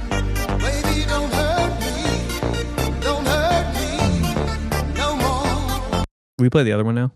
There's another one? Oh, there you go. Okay. That's it. Can we get a little bit teriyaki, boys? Oh! A whole different era. Way better. Okay. It's The all, music. but it's all good. It's all good. That's the thing. Yeah. Guys, okay. So we've got the Haddaway track. Obviously, is the number one kind of banger. Do you think Haddaway was just like, "Thank you SNL for choosing my song because you have made me a legend," right? You think that song made more money in this movie? I mean, I'm sure he got some cash for them using his song 10 times in this movie and millions of times on the skit on the show. Right. Do you ever wonder when people have just one thing, like a one-hit wonder, right? They've got one thing that just blows up astronomically and becomes like everywhere. Do you ever wonder if they wonder why they can't do it again, and if that's like their lifelong struggle, like why did I do that one thing and why can't I do it again, and But I would like hope they'd the just be- mind fuck that is. But the fact that they even did that one thing, they should be like, damn. That's what I you did and I that think one thing. from this Yeah. side of it. But But as I an wonder artist- if Maybe you're you're on right. that Maybe. side of it. Yeah. If it's I don't like, think so. If I made a Okay. legendary Hey, dance track I like hope so, that, I would yeah. be like, yeah, you all are welcome, and that is, and I'm done. you almost would probably like wonder like why was this so big? I've made 100 songs. Yeah. Why did They're this one? like I don't know. I Darude feel that. I Sandstorm. feel that as an artist. I think it just eats me alive that I can't get to that same point or where that I hit with like something. you create something that like connects with so many people, and then it just drives you crazy. Like, well, what was it about that thing? How, you can't It'll be the most capture obscure lightning in a bottle thing. again. Yeah. Yep. But yeah, guys, the soundtrack, it's got Faithless, the classic. I forget what that song is called. Faithless has a great song in this film. Ace of Base. You got some Ace Base. La Bouche. La Love Ace Bouche. of Base. Oh, La Bouche. I had a La Bouche Be album. My lover wanna be my lover. I bought a La Bouche album and a 2 Unlimited album from Disco Round Nice. in Greenwood like Nice. 30 years ago. And I it think was I a bought that great from night. Karma. Yeah. Did you? Yeah, nice. There's a Karma down there in the Greenwood Park Mall, I think. Yeah. Cyndi Lauper is on this soundtrack. In Trance. You guys remember In Trance? Yeah. Yeah, I mean, it's just banger after banger, and I think the soundtrack to this film is hugely influenced my score a lot. I love what I the think music. is funny is two of Will Ferrell's like most famous sketches. This one and the Blue Oyster Cult are both heavily influenced by the music, which is interesting to me because like Blue Oyster Cult, I hadn't heard of them until that cowbell sketch, and same with this. Like I hadn't heard this song until this sketch. Mm-hmm. Isn't Chris Kattan in the Blue Oyster Cult one too? I know Chris Parnell is. Yeah. Chris Parnell, Chris Kattan, and Hector, or, Jimmy Fallon. What's the guy's name? Yeah. The Mexican guy. I can't remember, but yeah, that was a good sketch. And Christopher Walken. Yeah, Christopher Walken, of course. Okay. Well, that was a pretty good one. How about Italian style? Meatballs and mozzarella. I don't know what makes it Italian. Oregano. Give it to me. Yeah, it's the oregano, no doubt. How about the nose move? Those guys do the. Yeah. Is that like a cocaine It's supposed thing? to be cocaine, right? I think it was supposed to be. There was actually a cut scene from this film I read that had Kattan and Ferrell like going into the bathroom with a drug dealer who was like using a bunch of different slang names for cocaine. It was like, oh, I got the white girl, I got the yayo, I got the yak, and like they're like not following him, like about like what he's trying to sell them. And then finally, when he's like, I have cocaine for you, they're like, no, we don't do drugs. So that's on brand for these two guys, and I feel like they might do drugs. They do the nose thing because I think they don't. And yeah, I because think they see wanna other fit rich in. people doing it. That's what they think that they're supposed That's to what do. it is. I didn't realize that. And so that scene makes got sense. It. You nailed it. Yeah. It makes it funnier because I don't know if they know what the drugs are because they talked about doing whippets and they didn't call them out right. But yes, they did. Well, they absolutely said whip it. They didn't know that they were like. They called it fluffy whip or something. No, right? they said whip it. No, they didn't. The other guys did. It was the girl. It was the girl that said whippets. Yeah, they're like, what do you saying? She goes, do you mean nitrous oxide? Do you mean whippets? In and the they're like, film, they said whippets. That's all I'm saying. Yeah, but they didn't I say think it. they were confused That's as to correct. what they were doing. Like, as if they well, were doing totally. drugs. Yeah, they're that stupid. They're hilarious. Yeah. Okay. Wow. We really covered ground there. We got it. We did. And let's just go for a pepperoni pizza here. And I want to kind of go for the elephant in the room here. Ben, you might just need to cut this whole Hot Pocket. We'll see. Because pepperoni. We'll see. So these guys are sort of essaying these women, which is, I mean, not great. But let's talk about this for a second. So it's so absurd, though, right? And it's obviously it's comedy. It's an attempt at comedy, right? Mm-hmm. And at the end of the day, these characters are not like evil, bad people. They actually kind of have good intentions. I think they want to have a good relationship with a woman. But just sort of humping them kind of just at the club is how they think is what the path is to that. So their intentions are good. They want something consensual. It's a little complicated, but they are sort of assaulting these women in some way. I'm going to disagree a little bit. Okay, please do. And I put some thought into this as one of the Hot Pocket flavors that I was going to want, so I'll roll it into this one. All right. The idea of a nightclub, especially a nightclub in like LA or whatever, where they're like super expensive to get in and there's lists and all that. What do you do? Why are you going? What are you doing there? Why are you there? Right? Yeah. You're there I get where you're going. to hook up. Yeah. That's why it exists. You're either you're there to hook up or you're there to hook up, right? And that's where they're at. But it's not like they're doing it. But there's non-consensual dry humping happening. Yeah. Sure. But I do feel like they kind of relinquish, and the girls that they do end up getting with, it's the girls that want to get with them. Well, we're going to get to that. Okay, sure. Because so you're talking just the behavior at the nightclub. Yeah. Are they just trying to stereotype those extreme guys at the club that are just there they for that are. reason? And to be fair, they get thrown out of the club for doing it. Sure. Yeah. As they should have been. As they should have been. But it is just kind of I don't know, it's a little bit of a gray area. I mean, it's obviously they're doing something that these women don't want done to them. Right. And they should, So I agree. I think, there's a lot more subtle cues that you give in sort of behavior that leads up to dancing rather than just And these going guys crazy are on somebody. such idiots. They're such that's idiots. The thing. They're just so fucking stupid. I think they think that that's what you're supposed to do, and that's what the girl wants you to do. So, like you said earlier, they have not grown outside of that prime, like that idiot brain, that child brain that the they primal brain. But you're right. It's a touchy. It's a little turns touchy. out we don't have here's to the cut thing. this Hot Pocket. In 2025, is this going to fly? Probably not. Yeah. Probably not. I don't think so. And I actually kind of wonder a little bit, is this kind of why things were scrubbed from YouTube? I don't know. Possibly, yeah. Wow, I never even thought about that. I don't even know. Interesting. Okay. We love you, YouTube. Boost us in that algorithm. We love you. We need subscribers. Okay. We've already brought this up 5 times, but I don't give a shit. This is a hickory, ham, and cheddar. And I'm just going to say... and 4 hickories, 4 hams, and 4 cheddars up in this That's biatch. right. There's a lot of 4s.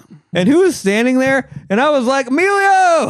Emilio! They told that story many times. It's recurring. Yeah. Over and over and over and over again. And every time, it's just funnier than the last. I would always go, and he tipped his cap. And he tipped his You know what? cap. I would have been. Yes, sir. I would have given this point more points if he showed up at the end and actually tipped his hat. That would have been crazy. It would have been good. A cameo from Emilio Estevez would have really set this great. off. Would have really set this off. Now we're moving to it. Did you guys know they made a fiery hot pepperoni? What do you think they're spicing that up Sounds with? like a hot one. Like a habanero. Cayenne pepper. A Yeah, cayenne. they're throwing everything in that You thing. think so? Maybe red pepper, cayenne pepper. Now, here's something that was just endearing about the film to me. I love how much these guys just love dancing. They love to dance. You know, it's their passion. They're ready to dance. And I think that legitimately gave me some it made me you talked about that one review, like this movie kind of just elevates your mood. And that idea that they just want to get out there and dance, man. Yeah. And I really liked that. Their true passion, and they found it owning a nightclub. Do you guys remember going out to nightclubs and bars and stuff? You don't remember that, Chris? Of course. You do remember, Nick? I remember. Those were very special days. And I remember being at nightclubs and just inexplicably dancing. What the fuck was I doing? What was I doing? Why was I there? I was more of a house party kind of guy. Doing? Yeah.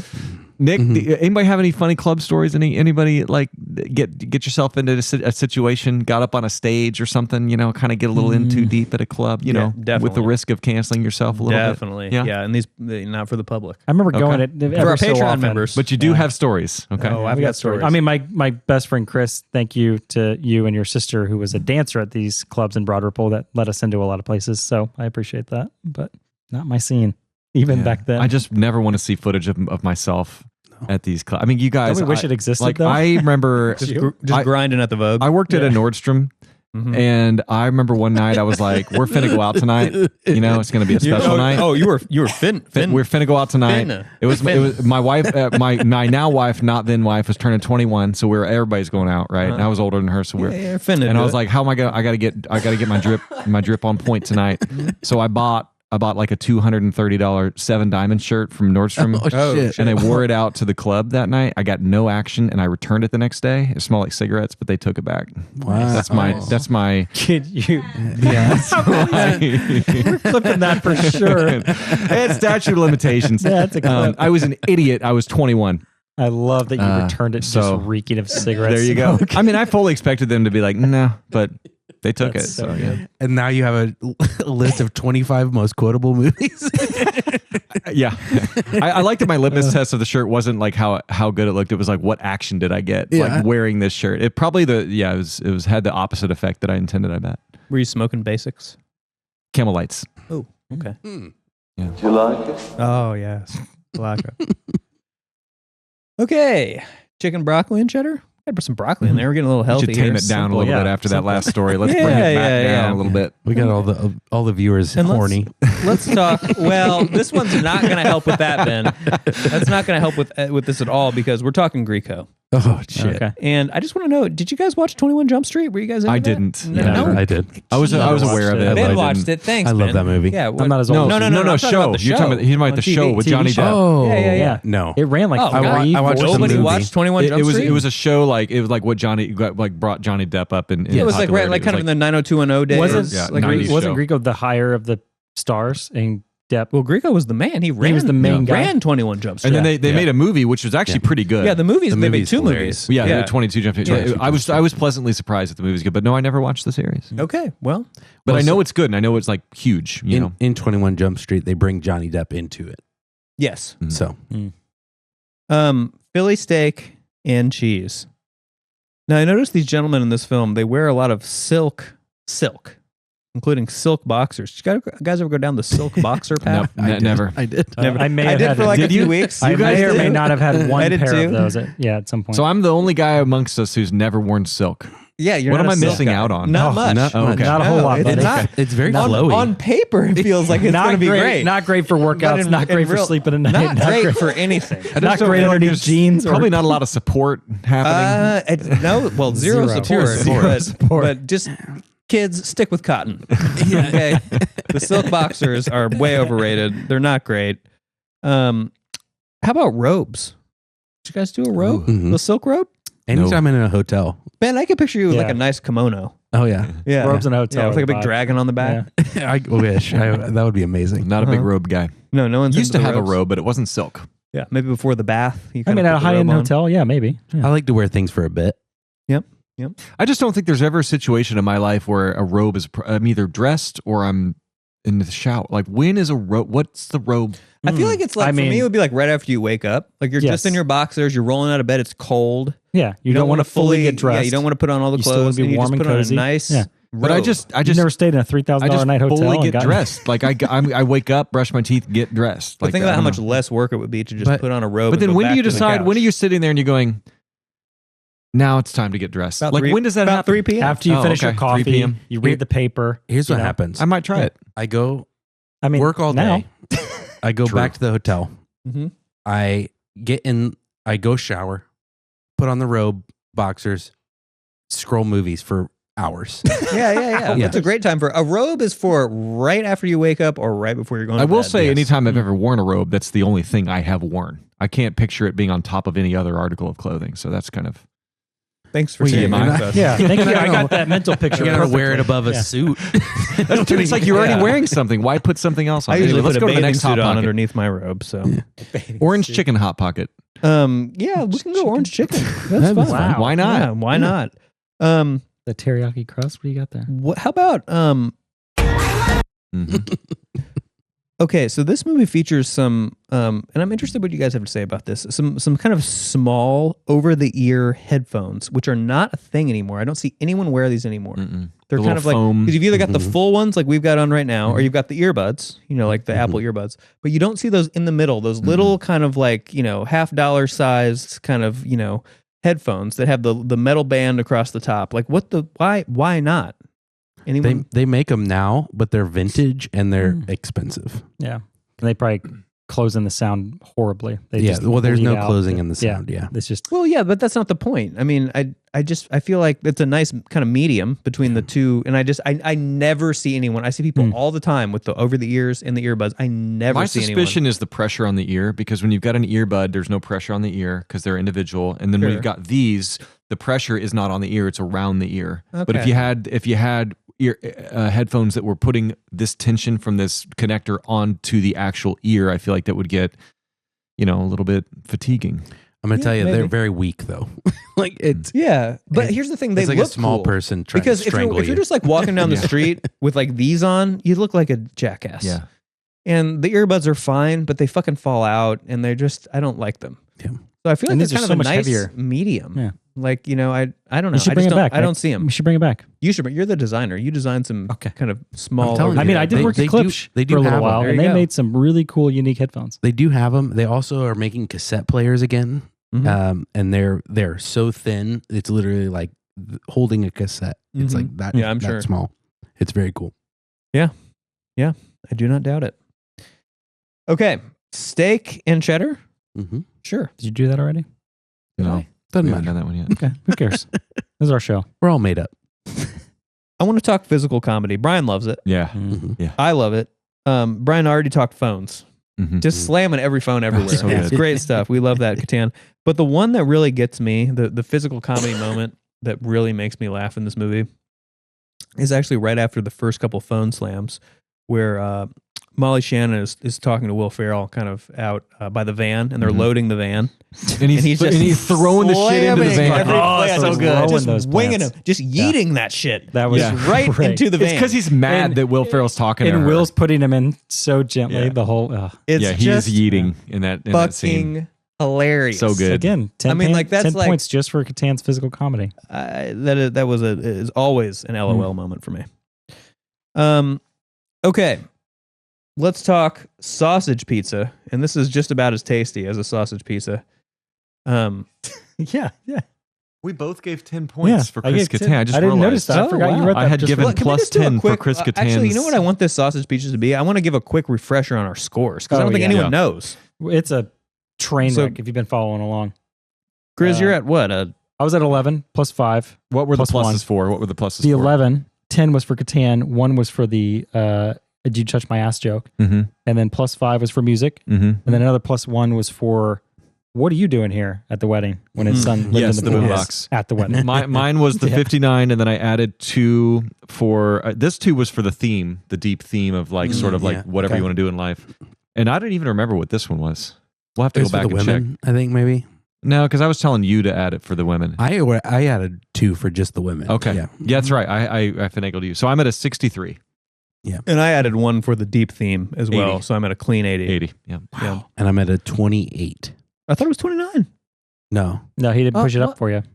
Wait, you started it at 27. 26. Oh, yeah. We'll see.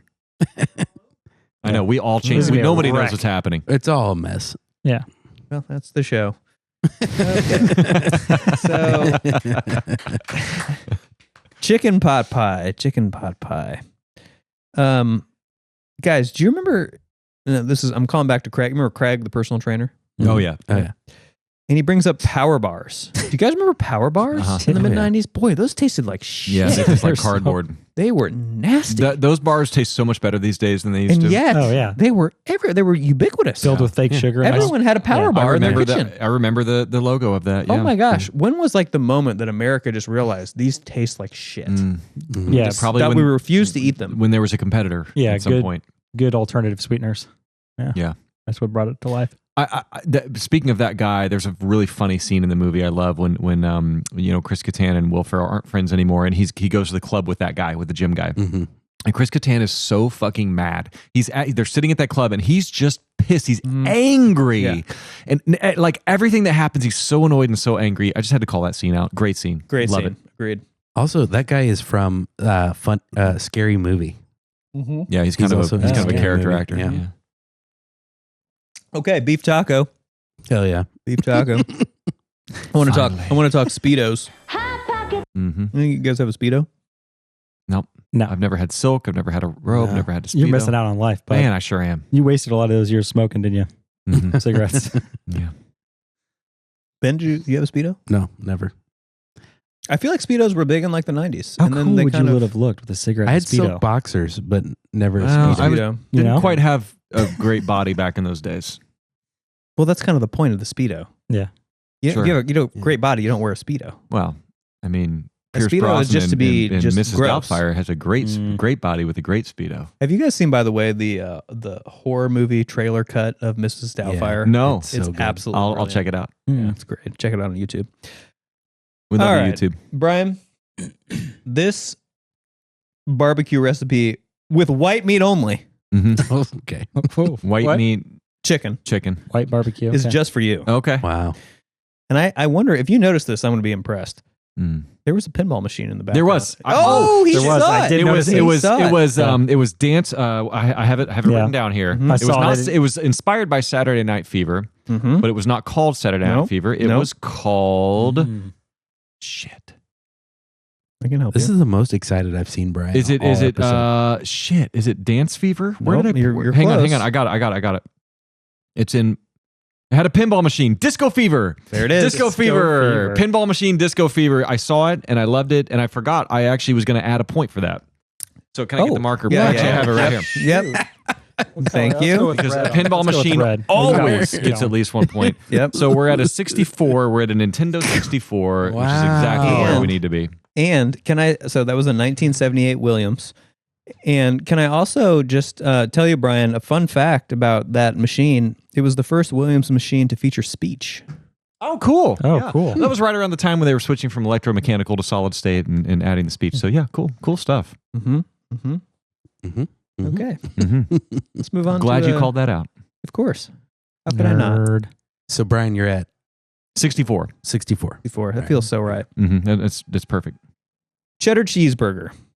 So when the Butabi boys are kind of finally, they're headed to the Roxbury, right? They've got their plan. They're like, we're going to get in. They don't know quite how they're going to do it, but they're going there.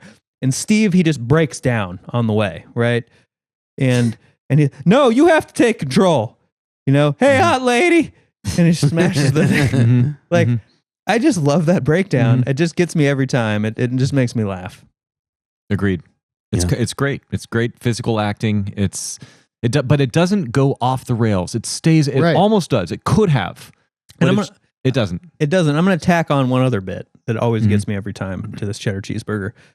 When they're trying to get into the club right after that, and they see the guy kind of give the bribe to Michael Clark Duncan. And then they start talking about the presidents and the monies. And George Washington and his other friend, George Washington, and his other friend. It's just George Washington. It's just a great it's good stuff. And I'm going to tack on one more, damn it, because this was such a strong sequence. Then they finally get into the club, right? Eventually, and Will Ferrell goes on hottie overload. What's up? What's up? What's up? Yes. What's up? What's I had that written down. And he goes 1, 2, 3. What's up? Yeah. 1, 2. Pace yourself. Yeah. It just makes me laugh, guys. I had an example of that in a lesser movie where it would have gone off the rails and would have been low hanging fruit. Is if Michael Clark Duncan would have because they kept bothering him. If he would have just like punched them or thrown them, and they fly 30 feet across the thing and land in a dumpster, and it's like ha ha ha ha ha. But that doesn't happen. The way he just turns the clipboard over. Yeah, he just turns it over and he just tells them no. And he's like, thank you for not going into slapstick land. Thank you for keeping it or kicking him in this the movie gutter tempers itself at the right time. They didn't go Home Alone 2 with it. They did not. Okay, this seems like it should be a cheesy beef nacho. I want to talk the Inside Outside Club because what a concept. That was cool. And Zadir is into it and it works. Yep. And he gives them credit for it. But guys, do you think anyone's actually ever tried that? The club where the outside of the club is kind of got the couches and the music and the disco ball. It doesn't make any sense. Never. I think they've done the whole, street vibe on the inside, but never a I agree. club I can see them going the street life inside, but why make it? Why cater to people not paying for your service? You know what I mean? Why because it's just art. It's ironic. Okay, well, maybe someone has done it who doesn't care about money or doesn't need the money, and I they think just want to do this an movie art came out in installation. 98. It is cool. I would love to see it, but I just feel like from a business perspective, it doesn't make good from a business perspective. much money, right? Hey, they can still charge for alcohol. You can still get I guess so. Yeah. You could take off faster without a. So let's go steak fajita. Is that how you say that? Yes. Fajita. Vegeta. I think he's in Dragon Ball Z. Dragon Ball Z character. Vegeta. Yeah, I was thinking Vegeta. Yeah. Like these guys don't know what that is, but you do know what that is. Yeah. I should have said it. Yeah. Barely old enough to know that. Or barely young enough to know that. There it is. I want to talk about the gold diggers. The what? The Gold diggers. Gold diggers. Oh yeah, the chicks. The girls. Yeah. First of all, their introduction, loved it. They're kind of scoping the club, and they see these two targets. They're like, oh, they're talking to Zadir. Right. And then we've kind of got everything, kind of all the sound just drowns out, and we've just got "Be My Lover" just banging, just banging, and that is just such a good song. It's probably I think it's even better than the Haddaway. I was going to say, "Be My Lover" is kind of one of the best songs. It might be the best '90s dance track, maybe. And the way it just kind of it's just brilliant. And then that kind of transitions into the sort of "Do you want to dance?" And they start dancing. And then I think one of the great physical comedy moments of this film is sort of when Ferrell and Kattan sort of line up for their sort of approach on the dance, right? And Will Ferrell kind of does this goofy move, and then Kattan just does this crazy spaz, sort of just kind of flailing. And she comes and just knocks the girl down on his way over, and I just found it hilarious. Every time I find that funny. He's so out of control. He's so amped. It's so good. Yes. Once again, the physical comedy is great. The scene in the van when they keep looking at each other and they're like, they're not scaring each other's faces. That's the good. Cars are screeching in front of them. Yes. Okay. Just how about a pep and sausage pizza? Why not? Classic. Yeah. So PG-13 film. Saw some boobs. We're okay. No, let's put that off for a second. All right, put that off for a second. We'll put that off. I want to talk F-bomb. There was an F-bomb. There was an F-bomb, and kind of at an interesting time. Yeah, it was at a throwaway in the back half of the movie, and it was a girl in the limo, right around the middle. Yeah, there's only one. It was somebody in the limo. You're only allowed one, right? Yes, and it was. They were talking about Joni Loves Chachi, and one of the girls is Candy, like, I think. Yes, says, but does Chachi give a flying fuck? About Joni, which was. I don't know. I might have saved that F-bomb for something a little stronger. I know. Like that was their one F-bomb. Yeah. Okay. That was steak Vegeta, right? Vegeta? Yeah. Vegeta. How about a chicken quesadilla? Oh, I thought you were going to say croissant. Okay, quesadilla. Gotcha. Excuse me? Quesadilla? Quesadilla? Quesadilla. Yep. Quesadilla. Quesadilla. Okay. They were just doing whippets. That's funny. Have you guys ever done a whippet? No. I mean, I have not, but nor have I. Nor have I. I've seen it in person, no one here's ever done nor drugs. Have I, but it's funny. It's a funny thought. I have friends that have done whippets. I've had friends that have done them as well. Yeah, I've seen it.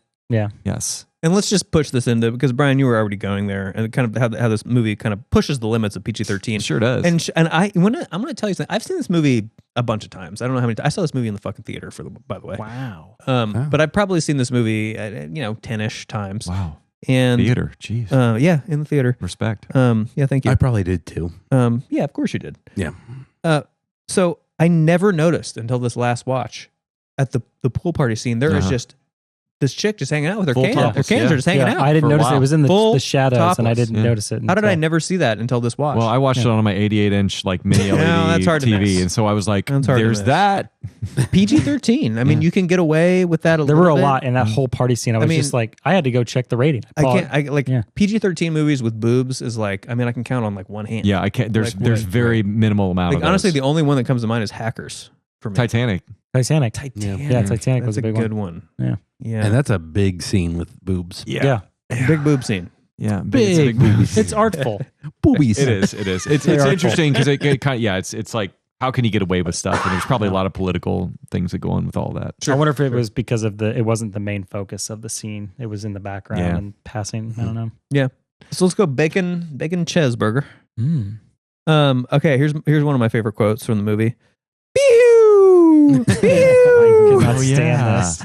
It's an ambulance. I could not. It's an ambulance. It's like that's the worst It felt like ambulance of all time. It's not even close. So bad. Which is I was what like, makes what it is so that? funny? It's an ambulance. It's so. I used to do that all the time. To compare it to Dumb and Dumber, though, like the screaming in the car, I felt like that was what that was, but it was just so much more annoying and like ridiculous. Yeah, but it was funnier than the Dumb and Dumber one. It's like, do you want to hear the most annoying noise in the world? I think like, it's that's hilarious. what's funny about it. But this one was funny because first you're annoyed because like, why are you making this annoying noise? And then you learn that he was trying to make an actual noise and he was terrible at it. And to me, that's funny. And I love how much funny when people botch things. And it pisses off Kattan. It too. does. He's like, dude, come on. Yeah. All right. Cheesy chicken and bacon. So, okay, we already talked about the difficult topic of, a little bit of essay, maybe, sort of. I don't know. Yeah, Ben might cut this. I don't know.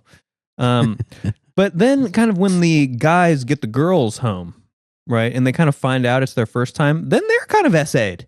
There's kind of it kind of goes both ways in this movie, which I don't know. It felt icky. It just felt like, but at least it equals out. It didn't feel icky to me. And that's kind of what I was getting at when you first brought this up was that, yes, it is that, but the same two people who you could accuse of doing that are the same two people who have that done to them by the same two people they were trying to do that to. And so to me, it does feel like it balances out because what that says is they were both there to use ultimately people. Everything was consensual. Yeah. And that's relayed to you by the fact that both parties do it to each other throughout the film. So they were both there at the club for that specific reason to take advantage of someone. Yeah, right. Yeah. And I'm not saying I'm not saying either one's okay. Like I'm not saying that's fine, but I'm saying at least what that shows is that like people had good intentions maybe, or like better intentions than they could have. So I don't know why I'm defending this old movie. Well, for some reason. It's a great film.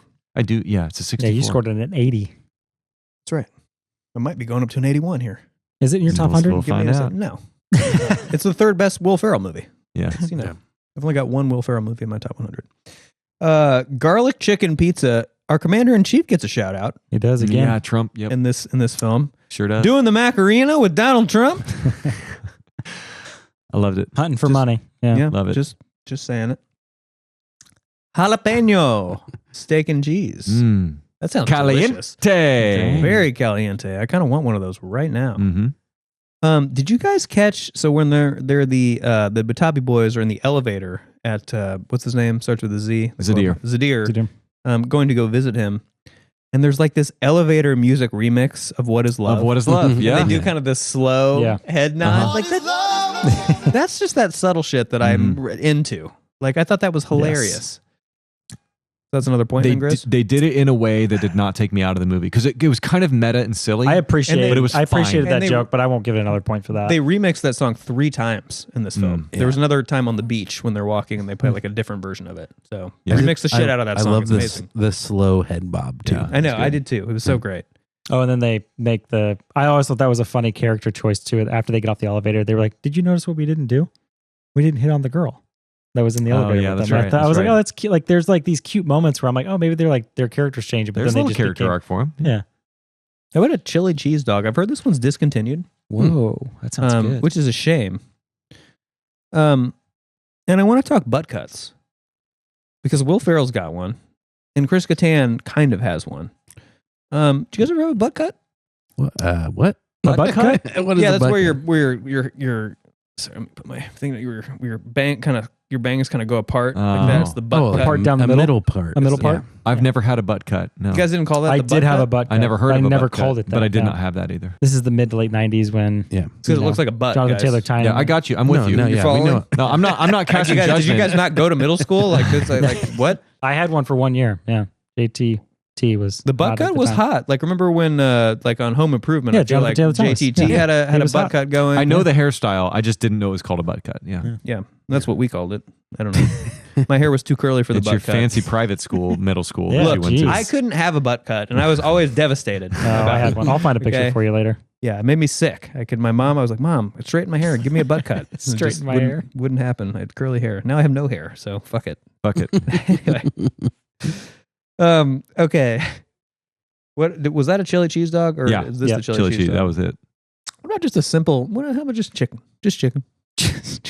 No seasoning? There's a little pepper in there. Just chicken. Just we're pepper. just going for that healthy protein. Little Is all salt, we're doing. little salt, little pepper. Pump. When Kattan is just like huffing the whipped cream in the pool house and drinking beer and eating pizza. That's good. That's good. This is so good. So good. Man. And I'm then he like sprays the whipped cream on the window where he's like seeing Will Ferrell down in the pool or whatever. Like that's a good scene. Yeah. It's Just so physical good. comedy. it's so good. I think we did barbecue recipe chicken, but not beef. We did beef first. We did beef, Remember, because I said and it's then we their did- proprietary one, and you were like, "Well, it's one of their." Oh, okay. proprietary Maybe we ones. didn't do beef, then chicken. you did Okay, what? so We'll do the other chicken. beef Yeah. one. Or sure, yes, whatever. There's barbecue happening. It doesn't matter. No, At it this doesn't point, matter. Hot pocket. When Yeah, just hit it. I needed it. when Molly Shannon is like trying to talk to Will Ferrell about like she's kind of trying to like get him into the business and like kind of and Will Ferrell's like, school, I'll have to read. Yeah, it's good. Yeah. Oh, that quote makes me laugh too. It's kind of one of the more subtle quotes in this film. All right, we're now on to how about a cheesy garlic, and I want to rate that sex scene. I want to rate that sex scene. And I'm talking about the Molly Shannon. Because I don't feel like the other sex scene, it didn't really show anything. Yeah. But the Molly Shannon, Will Ferrell saying, it showed the sex. Mm-hmm. Brian, I'm going to start with you. You don't care about kissing, so there wasn't any kissing. No kissing, no time to waste. So I'm imagining this is a high score for you. What do you want out of 10? Yeah. I mean, it's hard. I can't take it seriously. It's Will Ferrell and Molly Shannon. I gotta go like a 3. Ooh. I can't. It didn't, because when I'm rating a sex scene, it's like I'm seriously rating it. You know what I'm saying? Like I'm looking at this and going, yeah, but these are just kind of comedic. I don't know. It's hard to rate sex in a comedy for me. I think I'll give a lot of my points, maybe a 5 out of 10, only for the joke at the end where he gets literal post-nut clarity. Yeah. Where he just has that realization, his eyes light up, and he like makes a discovery that, and also like neither of them are like that attractive. I don't know. I'm sorry. Take that back. Molly Shannon's a firecracker. She was cute in this movie, but like, I mean, I've seen better. And I'm at an 8. Okay. Hell yeah. Maybe I need to revisit it. I thought it was hot. And Molly Shannon was fully clothed. If it was right? Elisa Donovan, I would have been higher. So. Yeah. Okay. Okay. Spinach, artichoke, chicken. This is the most flavors of Hot Pockets we've ever done. This is great. Yeah, I don't know what's going on. ChatGPT's coming through. Are we really? Yeah. Just a Hot Pocket. Yeah, whatever. Then it was like, I tried to tell you to restart the movie a long time ago. Never started another movie. We just got a couple more. Let's talk climax. Let's talk that Say Anything inspired climax. First of all, Brian, you brought up the wedding thing. It's a little bit of a trope. It's something, that happens in a lot of these kind of movies. But who doesn't love just a wedding being busted up? Like it's always, it's a really dramatic moment. And that's kind of, I think, why weddings are used. So, because it's such a kind of heightened, it's people are getting married. And then a lot of times someone such a big day. Yeah. And busts it up. And I just thought, I kind of was endeared how this movie called back to other films like Jerry Maguire, like Say Anything.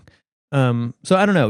Was that good for you guys? Bad for you guys? I loved the boombox. I loved the boombox. I loved that reference. That was my favorite part. The wedding was fine, and what I was kind of just using the wedding as like a why is this always here? But it does make sense as to why weddings are in comedies because it's kind of the event that sort of is the placeholder for the climax of the movie. It's the most important. Like everything has led up to this, and usually comedies have romance in them, so it's like it felt thrown into me. And there's a lot of tangents that can happen with bridesmaids and grooms and all that kind of stuff. So I get why they're in, but I feel like it's kind of low hanging fruit a little bit, but I did like that scene. I liked how he kind of, and that boombox is cool too. It took me back to when I boombox, had like my boombox in the 90s. Boomboxes were important. Boombox said a lot about who you were. D batteries, right? Those big boys. Oh, yeah. 8 of them. Can you even get a D battery anymore? C's or D's. Oh yeah. You can get a D. You can get a D. Can you get a D? Oh yeah. Yeah, you can get the D. Yep. Yeah, you could D. What were those big square ones called? 9 volt?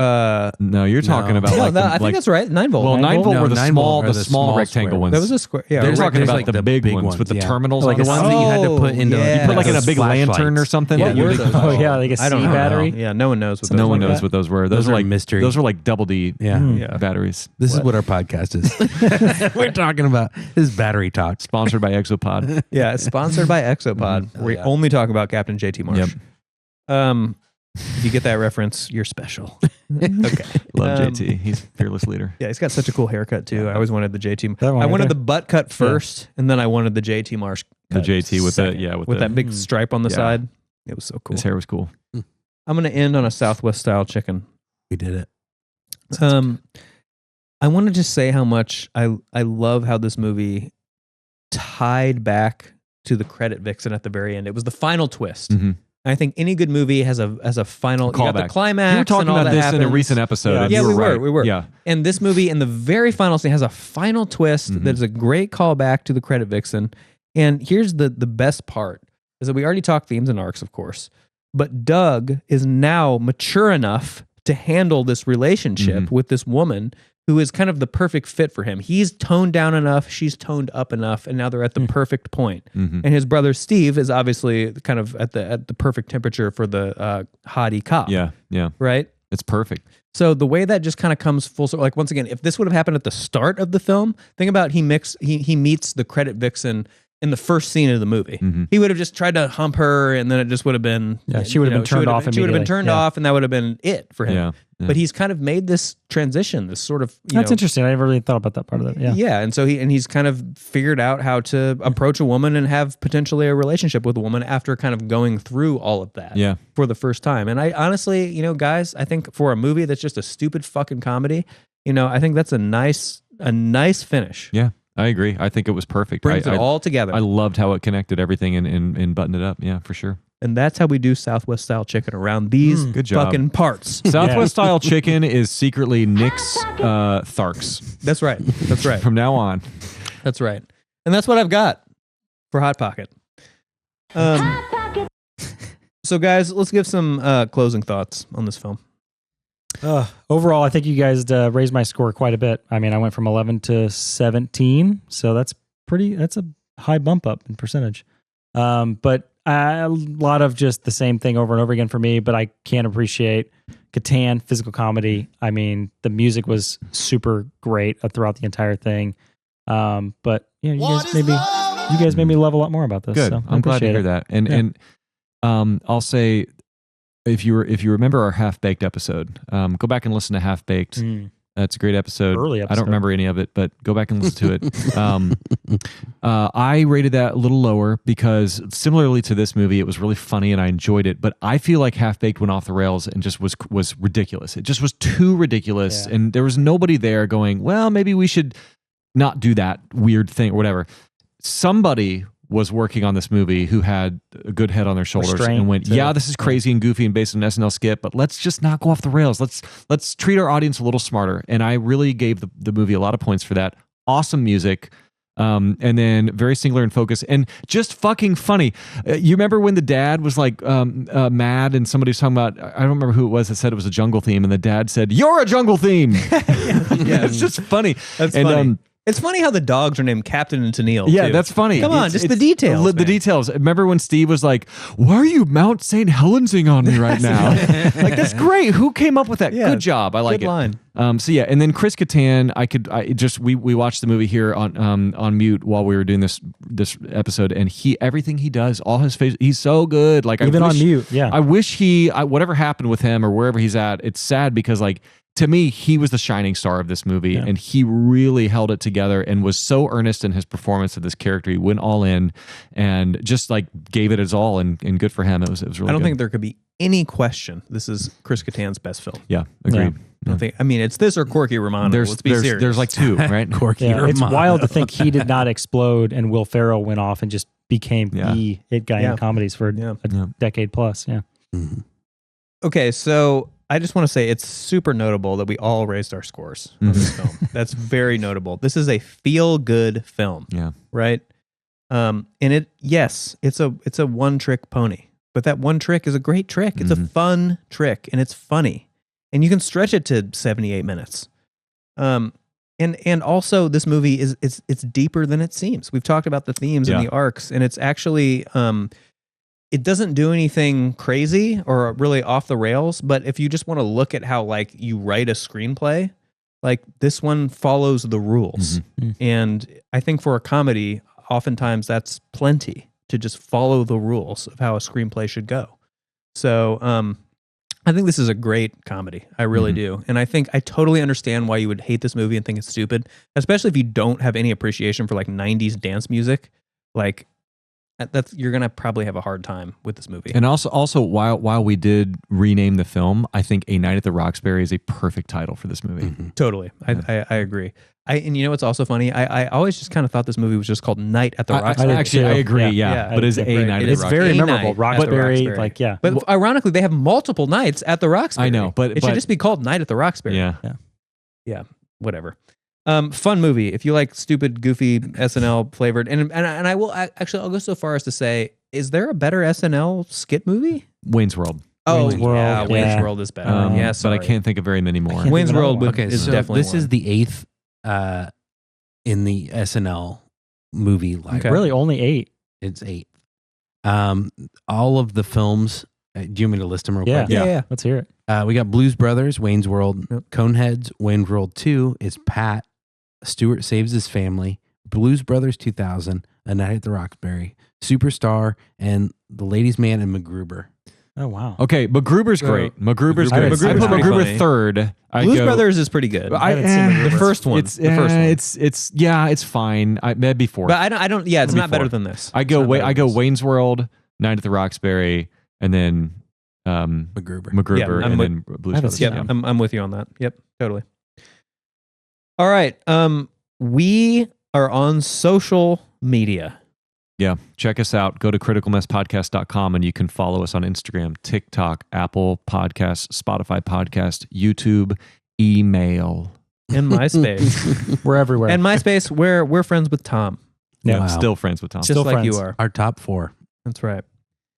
Okay, so we're going to do episode 54. Are we going to do another one? Oh, wait. 4. We don't know what we're doing. We don't know. We don't know what we're doing, but we're going to find out right now. And I know what we're doing. Brian's got a bit of a devious smile right now, so I'm pretty sure I'm going to hate this. Let's see what we got. So we're each choosing a movie, right? It's my turn. It's my time. It's my turn. Okay. Okay. For episode 54, I want to do Studio 54. Just kidding. For episode 54, I want to do a movie. You probably haven't seen it, but you're welcome when you do see it. It's in my top 100 of all time. It is one behind Shawshank Redemption. Shawshank Redemption is my 95th favorite movie of all time. My 96th favorite movie of all time is a movie called Come True. And this movie has a lot... we'll hear that. A lot of it holds a special place in my heart, specifically because I don't think anyone has seen this movie. So yeah, I've we're not going to... Nick's seen it. Oh. Nick's seen it. Dang. Come True? Sorry. I've only seen it because Brian told me to watch it. I apologize to everyone who's like, what the fuck is this guy talking about? Come? Come. Grizz. True. Grizz. Jesus. What is love indeed? Yeah, so that's what we're going to do next. Can't wait. Yeah, I can't wait either because this is a film that's worth talking about. Yay! Man, okay. This is Big Critical Mess. We had a good time. Join us next time for Come True. Later. See ya!